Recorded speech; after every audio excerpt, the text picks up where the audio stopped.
আমি Basanti Das, volleyball international referee of India. আমি আগে ভলিবল খেলতাম, বেহালা ফ্লাইং ক্লাবে ফ্লাইং করতাম। হঠাৎ একদিন দুর্ঘটনার কবলে পড়ি, পড়াতে আমার ডান হাতটা ইনজিওর্ড হয়ে যায়। তখন আমি ভলিবল মাঠটাকে এত ভালোবাসতাম আর খেলাকে খুব বেশি ভালোবাসতাম, তার ফলে আমি খুব নিজেকে দিশেহারা হয়ে পড়ি যে কি করা যায়।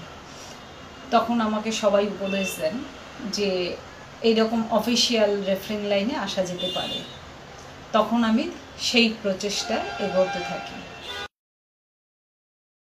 ধারণা সে খেলাটা খুব খুব ভালো অনুষ্ঠিত হবে এবং যেখানে আমাদের থান্ডারবল কাপের চেয়ারম্যান মিস্টার পাবন কুমার পাটোরিয়া এবং mister Sumit Kumar Patoria team director, তারা এত ভালো অর্গানাইজ করছেন এবং তাদের প্রচেষ্টায় তারা যেভাবে ভলিবল উৎসব করছে আগামী দিনে, আমরা আশা করব খুব খুব এনজয় করেছি।